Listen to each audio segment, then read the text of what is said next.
Longevity. What do you mean by that? How to make your life healthier and happier? Let me make it clear. Lifespan versus health span, or you can say biological age versus chronological age.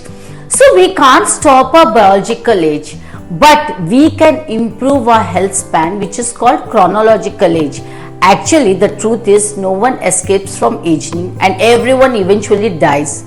As outward sign of aging are like fatigue, skin wrinkles, loss of muscles, aches, pains, grey hair and everything. And these symptoms we are addressing early nowadays.